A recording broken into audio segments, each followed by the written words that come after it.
And here's my biggest question about all of this. Let me know in the comment section. If I, a guy with a YouTube channel, and yeah, I do have some great sources, but pretty much just a guy with a YouTube channel and some sources has found out about this, how long until the NCAA or Big Ten finds out about this?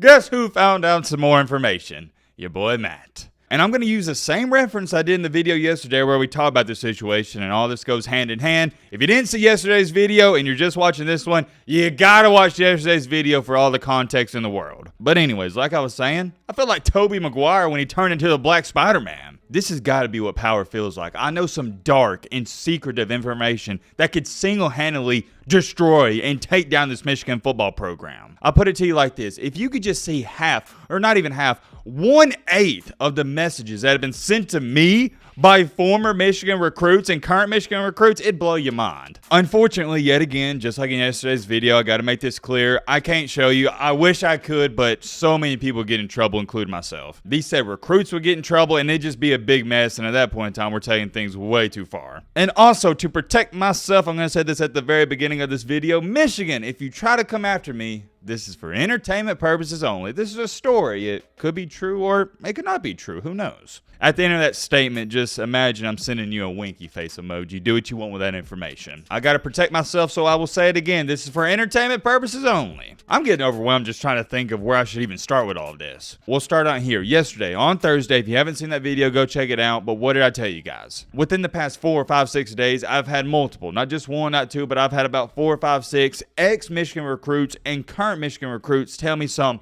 crazy details and information, to say the least. But the newest new information that nobody knows, because if they knew this, Michigan would be dead in the water. They would, but they don't know it quite just yet, is that these recruits, for their unofficial visits, those visits that are supposed to be taken care of by the parents and then themselves, the family, was being paid for by Connor Stalions. I can't go into heavy detail, but I've had about 4 or 5 ex-Michigan recruits tell me that their unofficial visits were taken care of by Connor Stalions. If you've never been involved in the recruitment process or you don't know why that matters, I'll break it down to you. It's fairly simple. Because I know a lot of people are saying, well, Matt, I thought the school takes care of the visits, and they do. But there's a big difference from an official visit and an unofficial visit. Yes, the school takes care of your official visit. They do all that. But for an unofficial visit, or if you want to call up coach and say, hey, I want to come to the, I guess you'd say Purdue game when that's not your official visit and you just want to come up for the weekend, you have to take care of that. Michigan can't. So what was happening was, and we talked all about this yesterday, is these recruits for their unofficial visits, Connor Stalions was taking care of all that,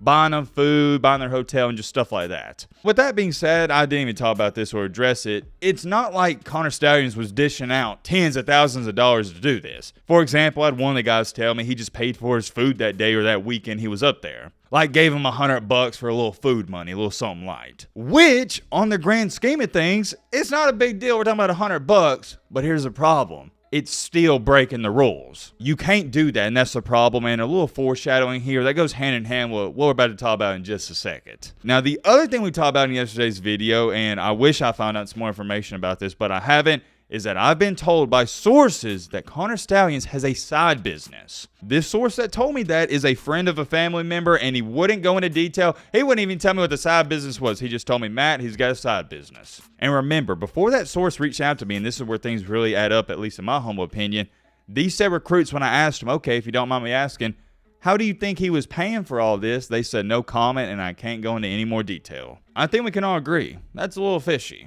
On that video we posted yesterday, though, let me show you this comment which confirms, yes, it's illegal to pay for unofficial visits. This person is 10,000% right, and you can read the comment for yourself. But it's under that comment that I realized I didn't clarify some things. This person said, so if it's illegal, why are other colleges doing it, as Matt said? And I did say it. I stated in that video yesterday, yes, it's illegal to pay for unofficial visits, but schools like Alabama, maybe Ohio State, and a bunch of SEC schools, they still do it. And under that comment, somebody replied, because he has no idea what he's talking about, LOL. Huh, is that so?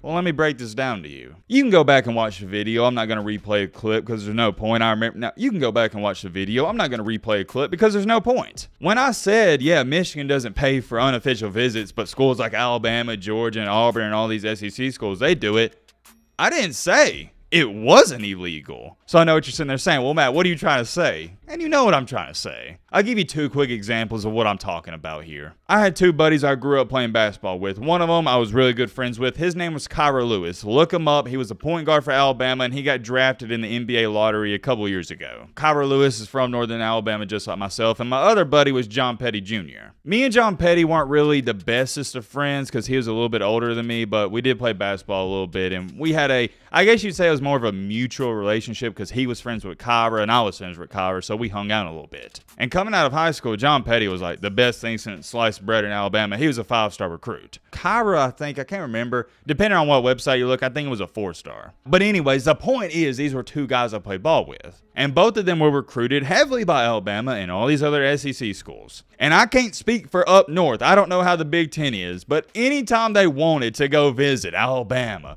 Georgia, wherever they wanted to, because all these schools were recruiting them, all they had to do was send a text. This would be for your quote-unquote unofficial visits, and these coaches, whoever part of the coaching staff, they would take care of the hotel, the food, everything. Everything was paid for. They didn't have to pay anything out of pocket. And especially since we started out this channel and talking about college football, I talked to all of these 4- and 5-star recruits, and it's pretty much a similar story. I'll put it to you like this when we got to get a move on.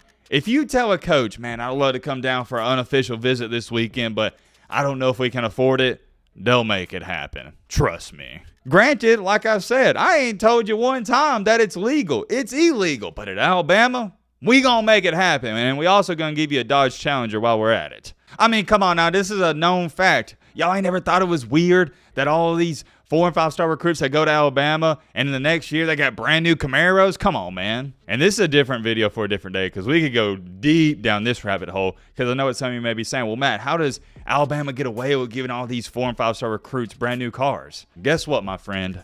Nick Saban owns a car dealership. Nick Saban owns all these cars, all these Challengers and all these Camaros and et cetera, the Corvettes. So when he leases them to the players, it's not under the players' names, it's under his name. And that's why Nick Saban, Alabama's smart, because there's nothing on paperwork, there's nothing on the books that says Eddie Jackson, that was a safety at Alabama, owns this Camaro. There ain't nothing on the books, he's just driving it, so it is what it is. Anyways, going back to this comment right here, yes, I've never said that it is legal to pay for unofficial visits because it's highly illegal. But like I said, if your family doesn't got the facilities for all of that, at Alabama at least, and Georgia and all these SEC schools, we gonna make it happen. But check out this comment. This really had my gears grinding. I'm thinking his side business was to buy tickets at opponents' games from each side of the field, record signals, and give the information to the coaches. Not just his coaches, but everyone who was willing to buy. I feel like Perry Mason. Why does that pique my interest? Because a little throwback for you. In 2016, Shane Beamer got fined for buying stuff like this. Shane Beamer somehow, some way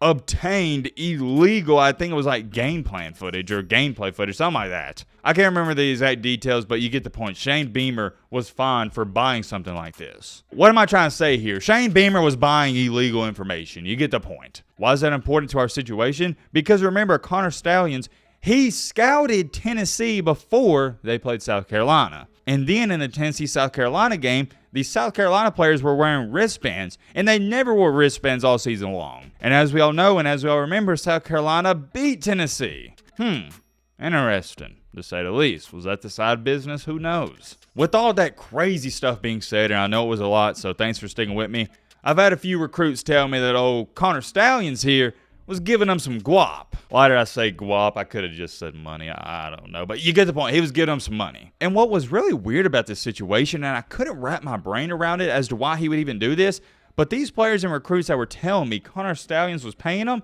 they were never at one time even committed to Michigan. Which then had me raising the question of, okay, why would he give you this money if you weren't committed there? And all the guys I talked to, I wish I could show you the messages, but I can't, pretty much said the same thing. They all stated that Stalions just loves Michigan football and he wants to help them out the best way he can. And since Michigan isn't too big in the NIL department, he tries to make up for that, if that makes sense. And at first when I heard it, I was like, man, that's unreal. Paying a recruit that's not even committed there, you're almost trying to bribe them. And oh yeah, by the way, I'm not going to tell you how much money Connor Stalions was giving some of these guys, because if I tell you a number, then Connor Stalions is going to know exactly who to go back to and who was telling me this information. But here's what I will tell you. This is oddly familiar to a video we made and this had to be like, what, 6 months ago? No, it's probably like 4 or 5 months ago, in which I had a recruit, not multiple, but a recruit tell me that Florida State, the Seminoles, was paying him, and he wasn't even committed there either. And here's my biggest question about all of this. So let me know in the comment section.